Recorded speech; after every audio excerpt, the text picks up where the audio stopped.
เคพี่น้องเอ้ยเนาะวันนี้สามีกับว่าสิเฮ็ดพันธุ์กระปุ่นกินพี่น้องเนาะให้ทางเอื้อยสาวนุ่นหน้าเพิ่นพี่น้องเนาะเฮ็ดแจวพันธุ์เนาะเฮ็ดแจวพันธุ์เฮ็ดแบบน้ำนี่แหละพี่น้องเอ้ยเนาะสาวนิดเฮ็ดพี่น้องเอ้ยเนาะว่าสิเฮ็ดพันธุ์กินพี่น้องเนาะพันธุ์ปลาแล้วก็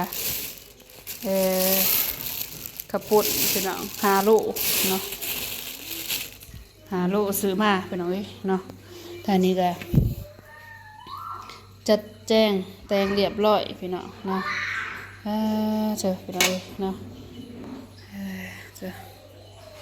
มีผักสลัดแน่พี่น้องเนาะแล้วก็หอมป่นเนาะหอมเปาะพี่น้องเนาะเจอพี่น้องเอ้ยเนาะลายเติบได้พี่น้องเอ้ยเนาะพากันกันเดี๋ยวว่าเสร็จกินแรกนี่แหละพี่น้องเนาะเจอพี่น้องเนาะตู้เย็นนี่กะอาหารที่ว่าอันนี้ก็มีอยู่เติบพี่น้องเนาะนี่ในบักอึพี่น้องเนาะบาดาสลิดกะสลิดปลูกอีกแหละพี่น้องเนาะเนาะสนิทก็หาก็ว่าเฮ็ดแล้วพี่น้องเอ้ยกำลังสิกินข้าวเนาะเรียกว่ากำลังสิกินพันพี่น้องเนาะเลยพอดีทีมงานพี่น้องโทรหาสนิทเนาะแต่ว่าโทรศัพท์เครื่องเดียวพี่น้องเอ้ยเนาะเลยว่าให้พี่ให้น้องฟังนำกันบ่ได้พี่น้องเนาะบ่าวสายเพิ่นโทรเข้ามาเนาะเบอร์โทรศัพท์มันของบ่าวสายพี่น้องแต่บ่าวตูนเพิ่นเป็นคนลมซ้ายพี่น้องเอ้ยเนาะก็เลยว่าโทรมาหาทางสนิทว่าสนิทเด้อสแวเฮือนเด้อเพิ่นว่าเนาะให้เก็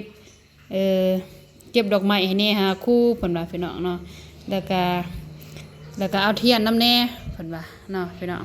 แต่สนิทก็บ่ฮู้ดอกว่าเพิ่นสิเฮ็ดหยังพี่น้องเอ้ยเนาะเพิ่นโทรมาใส่นี่แหละพี่น้องเนาะเพราะว่าสนิทก็แต่งอยู่ครัวกินนะอยู่เฮือนครัวนี่แหละพี่น้องเนาะว่ากินพันมื้อนี้พี่น้องเอ้ยเนาะเลยทีมงานเพิ่นโทรมาใส่เนาะจะสนิทกับบริไปน้ำเพิ่นพี่น้องเอ้ยเนาะเพราะว่าอีกอย่างกับรถ3 คันพี่น้องเนาะฟรีเต็มพี่น้องเอ้ยเนาะขี่ทางน้ำเบาเตียงกับเบาเตียงเบาเมฆพี่น้องแล้วก็แม่เพ่นแม่พิมพ์น้องเดิมพี่น้องเอ้ยเนาะก็หาคนพี่น้องเนาะแล้วก็เบาฝนเนาะรถเบาฝนก็มีเบาอนงแล้วก็เบาฝนแดงแล้วก็เบาตูนเบาสายนะแล้วก็เบาโก้พี่น้องเนาะก็หาคนเพิ่นก็ได้คันละหาคนรถเบาผู้วงอีกพี่น้องเนาะเพิ่นก็3 คนเนาะเบาเจ็บเบามิกแล้วก็เบาผู้วงเองพี่น้องเอ้ยเนาะเพราะว่ารถก็เต็มเลยสนิทบ่ได้ไปนำทีมงานเพิ่นพี่น้องเอ้ยเนาะสนิทก็ติดภารกิจแน่พี่น้องเนาะเลยบ่ได้เดินทางนำเพิ่นบ่ได้ต้อนรับน้ำเพิ่นพี่น้องเอ้ยจังได๋ก็ขอโทษขออภัยหลายๆเด้อเนาะดนเถื่อนี่แหละครับสิว่าอย่างหนึ่งกับพี่น้องเอ้ยเนาะเพิ่นมาก็ได้เนาะก่อนอื่นก็กราบทักทายสบายดีเด้อพ่อแม่ FC สุขุสุขคนเนาะบ่ว่าอยู่ภายในประเทศหรือต่างประเทศพี่น้องเนาะที่เข้ามาเป็นกำลังแรงใจให้สนิทพี่น้องเนาะก็ยินดีเข้าสู่2สนิทเราไต่เส้นเก่าเส้นเคยพี่น้องเนาะมาพบมาพอกันมาในสนิทก็อยู่บ้านพี่น้องเนาะแต่ทีมงานโทรมาพี่น้องเอ้ยเนาะเพิ่นขึ้นเมื่อดักจึงมื้อนี้เนาะแถวบ้านทงย่านเนาะดักย่านพี่น้องเอ้ยเนาะเพิ่นไปแจกเครื่องนี่แหละเนาะกับทีมงานพี่น้องเอ้ยเนาะสนิทก็ติดตามพี่น้องเอ้ยแต่ว่าบ่ได้ไปเนาะแต่สนิทก็ติดตามคลิปทีมงานที่ว่าเขาไปซอยเนาะหรือว่าไปแจกเครื่องนี่แหละพี่น้องเอ้ยเนาะก็เป็นกำลังใจให้พี่น้องเอ้ยเนาะมีแต่โทษไซเลยว่าให้กำลังใจตามหลังพี่น้องให้ทีมงานผู้ที่ว่าเพิ่นเดินทางไปเนาะส่งกำลังใจสู้ๆนี่แหละพี่น้องเอ้ยเนาะจังได๋ก็ทีมงานพี่น้องเอ้ยเนาะก็สิมีผู้ทวงผู้ท่านแล้วก็สิมีผู้ที่ว่าสู่ส่วนไปนำกันนี่แหละพี่น้องเนาะเป็นจังได๋ก็เป็นกำลังแรงใจให้สาวนิดแล้วก็สาวนุ่นหน้าเนี่ยเด้อพี่ๆน้องๆเอ้ยเนาะแต่ตอนนี้ทีมงานเป็นสิมาหอดหรือว่าจังไดพี่น้องเอ้ยเนาะไปรอทาทางทีมงานเขาเลยพี่น้องเนาะย่างไปทางบ้านเลยพี่น้องเอ้ยเนาะ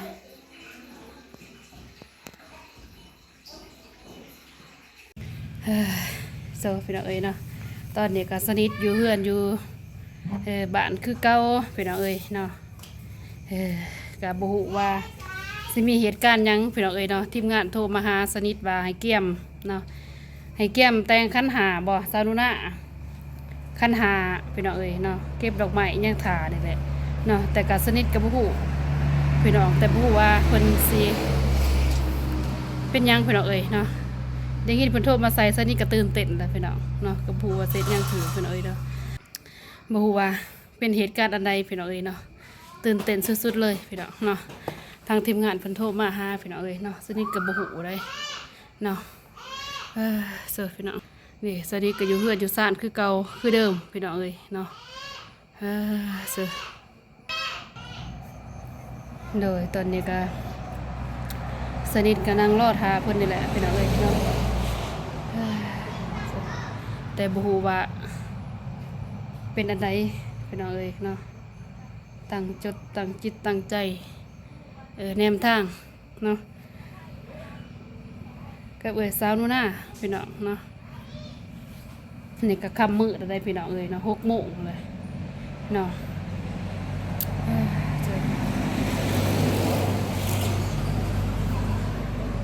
รอบบ้านพี่น้องเอ้ยเนาะก็สิประมาณนี้เนาะ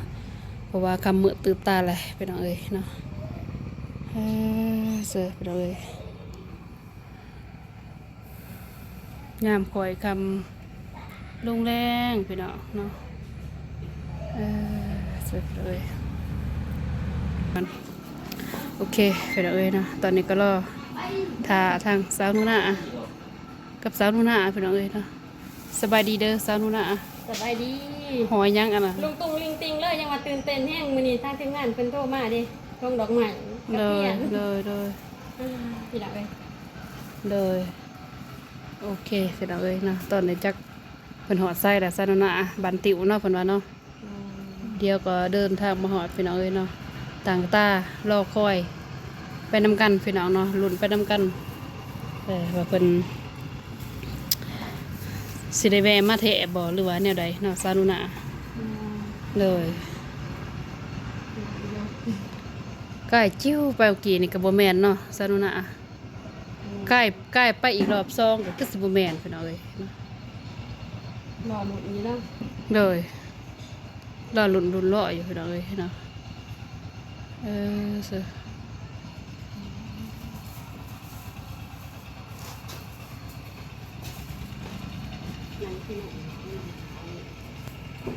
มืดแท้มืดว่าได้แนวยามค่ำแล้วเนาะซานุน่าเลยเตรียมงานไปเด้อเอ้ยซานิดก็บ่ได้ขึ้นไปน้ำเพิ่นทางเมืองก็ลืมลักจึงไปแหละพี่น้องเนาะซานิดก็ติดธุระแน่พี่น้องเอ้ยเนาะเลยบ่ได้ไปนำทีมงานเพิ่น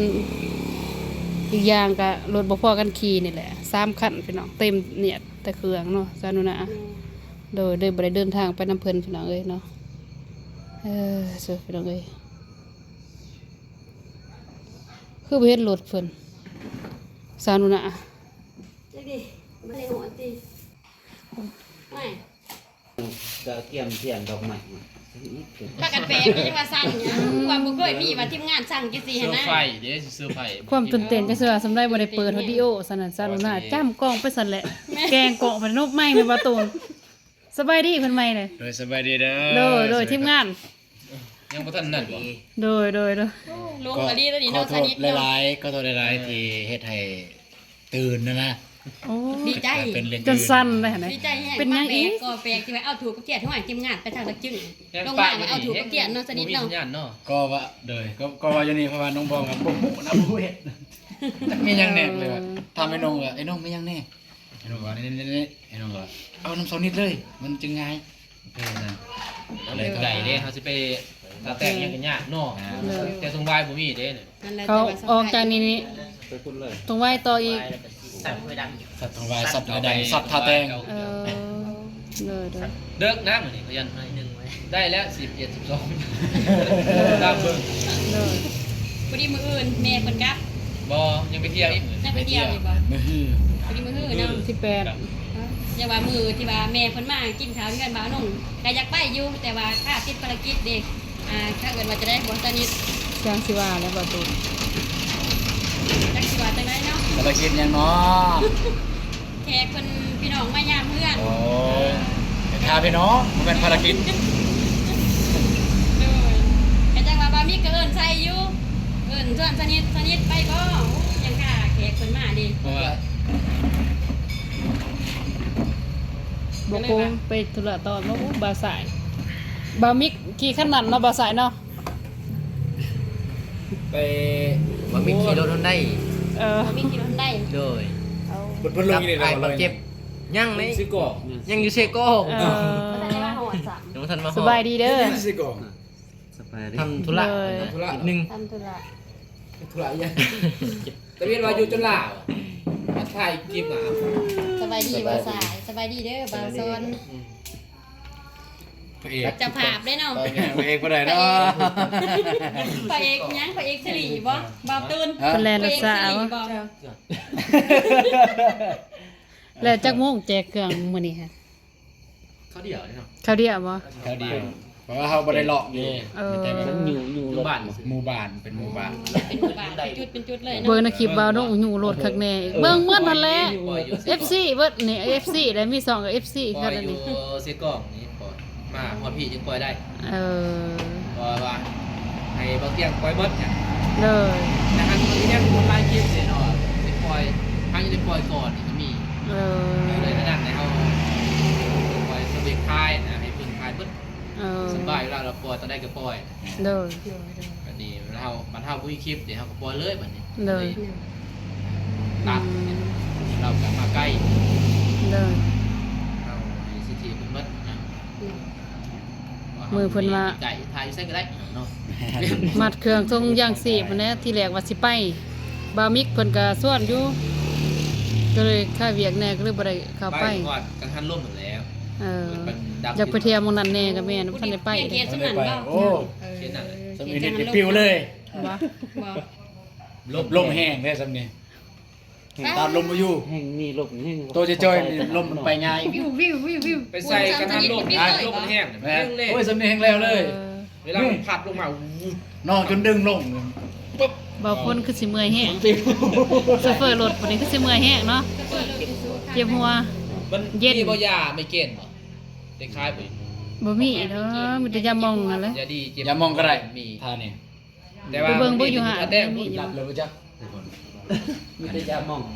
มันลง พอคอยเบิดแล้วคอยนะอยู่รถเบาเตียง แต่ว่าคันสิว่าจังหนึงก็บ่พ้นเพิ่นก็เป็นหวัดแน่เนาะเป็นไข้หวัดแม่นบ่ บ่แม่นไข้หวัดแต่เป็นไอ ไอ้ตลอด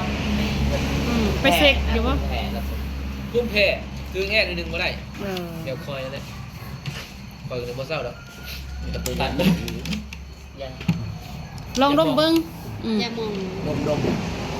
ถ้าก็ได้พี่หายพร้อมเนาะบ่ตูน ตัวเอาตัวนี้ติดบ่ ยัง ติดตัวนี้ก็คือเก่าแล้วขอติด ภา ตัว ษา นี้ เอาภาษาเอิ้นยา เมาเลย กาพะบ่กาลี ยา ลิง กะพะ กระเพาะ กระพะ เอา กระพะ กระเพาะตะกี้นะ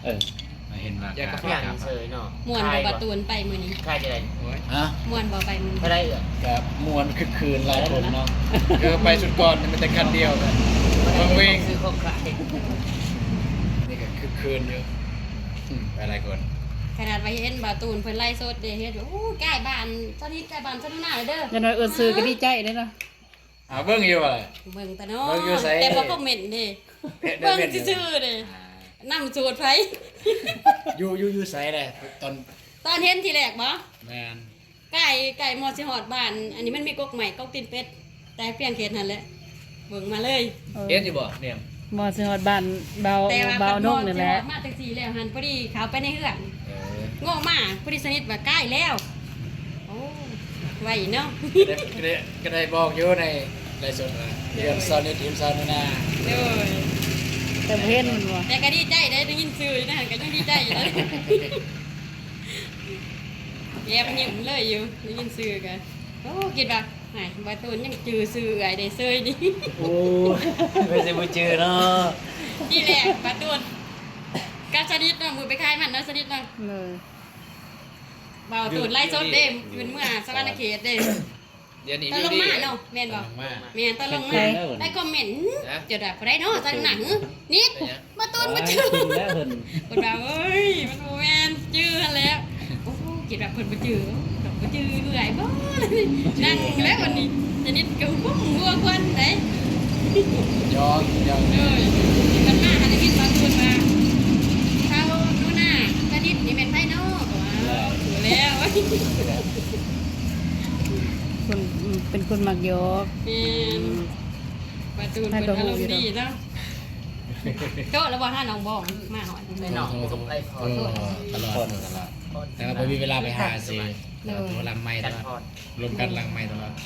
เป็นไรหนอ ช่ ง วง นั่ นี้ น ก็ว่ายังเดินเนาะ แม่นนี่ต้น FC ดอกว่าอยากเห็นน้องบอกอยากเห็นน้องบอก เลย ไปหากิน จะได้เนาะบาโก เมื่อนี่สิเปลี่ยนใส่ใหม่เลยนะ บอยใส่ มุนมัดเนาะใส่เก่าเนาะมุนมัดคือการมุนมัดเลย ใส่ย่อ FC เพิ่นถามตลอดเลยบ่าวโกถ้าสนิทก็ถามเลยคอมเมนต์เลยอยู่ ถามตลอด ติดเลยก็ติดภารกิจเพิ่นก็ติดภารกิจคือว่าอะไรพี่น้องเอ้ยเนาะพอเพิ่นบ่สบายบ่บ่ตูนเพิ่นว่า ภารกิจ บ่ฮู้นำ ดูน้ำตัว คือ แล้ววิทย์เบาเตียงมันกลับสั่งแล้วสิ แม่นบ่เตียงแล้วก็แม่ ว่า ๆ เฮา กั กะ น มันตอนนี้ยนต์หับเพิ่นเด้ โดย ก็ใช้มาสร้างเฮากับติดทางเมย์เพิ่นเนี่ย เออ แล้วเพิ่นแหละจังว่าสิไปซื้อต่อซอยแต่นี่ตอนนี้ไปนอกทางบ้านแม่งยังว่า เลย ช่วงนี้ก็สำหรับเบาเตียงมากอ่ะซุ่มอยู่หั่นแหละทีมงาน เลย เพิ่นมาได้เฮาก็ซุ่ม ผู้ที่บ่อยู่ในหันบ่แม่นทีมงานนะสิว่าบ่ตูน นี่ใส่ ดีใส่ละ เลยบ่ได้หยอกบ่าวน้องนั่นแหละเล ก็ได้ ย ยอกก็ได้ยอกว่าน้องมาแต่ไม่เมื่อยเด้เอาแบบว่าถ้าเกิดว่าจะได้สนิทมึงนึงเฮ็ดให้ตื่นเต้นเนาะ เลยคิดว่าแม่เพิ่นก็สิมานะคิดว่าอู้สิจังได๋ดิ รับเปิดแล้วนี่ฮอดแล้วถาแต่งไปซื้อเครื่องซื้อของอยู่ถาแต่ง แล้ว เออ ฮอดแล้วนี่แต่ว่าจนเราก็เฮาก็ไปเลยยันเพื่อนนี่แหละ เด้อ สิได้เข้าไป แล้ แล้ว ว เพิ่นถ่ายอยู่ แต่ เนาะ ว่าจังซั่นแล้วสิได้ไปแล้วเด้ เด้อ สิได้ไปแล้วเด้อ เลย มีแต่มือหนามือได้เจอกัน เลย คุณกระทาพี่น้องนี่เนาะสิเอาต้น ไปทุ่งวายพูดสัตว์ไปชวนอีกเลย มันใกล้เด้เมื่อสุดทงบ้านเครื่องคล้องไปอีกไปดำเลยที่บ้านไปดำ ไปแล้ว บ่ซ้อนฟังอีกอยู่หมองซ้อนบ่ กลับก่อนเด้อ โอ้ โชคดีเด้อ เลย ขอบใจหลายๆสำหรับน้ำเด้อ เลย ได้ปีใหม่เด้อ นั่นแหละ ลงระบบบ่ใส่ โชคดีเด้อ สบายดีปีใหม่เด้อลืมสบายดีปีใหม่ สบายดีปีใหม่กันเด้อ ปีใหม่ เล เด้อย ปีมีแห้งปีใหม่ปี2026ปีขอให้เฮ็ดปังๆทุกคนเด้อเงินไหลกองทองไหลมา เด้อ ตัวหลานกันไหลเข้ามาเด้อ สาธุ สาธุ เดินทาง ที่ให้มาขอให้กลับไปหา สาธุ สลิดและซาโนนาเด้อ จ้า ไว้ ตุดเล็กตุดมวย อ่า ไปก่อนขอบใจหลาย โอเคบ๊ายบายสวัสดีไปส่งหอดรถเลยได้นี่ มาร ถจอดไว้ไส รถจอดไปใส่ เปิดแท็บ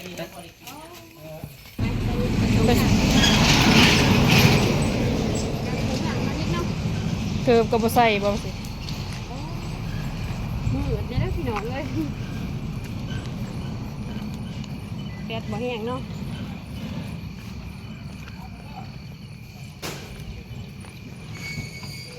ย่างออกจากบ้านนี่ก็ประมาณ 5-6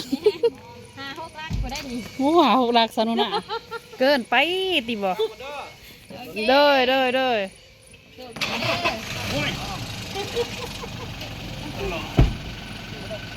บ๊ายบายบ๊ายบาย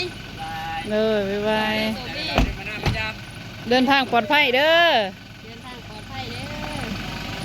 ด้อ เลย มืออื่นมาใหม่เด้อ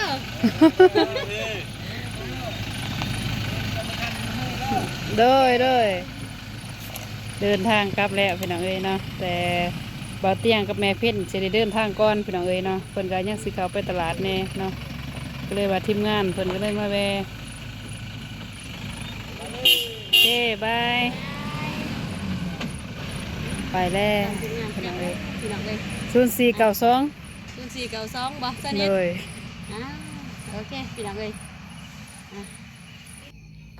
โอเคพี่น้องเอ้ยเนาะตอนนี้ก็สนิทกันยังมาแต่ส่งทีมงานเพิ่นพี่น้องเอ้ยเนาะมาแวะบ้านสนิทพี่น้องเนาะ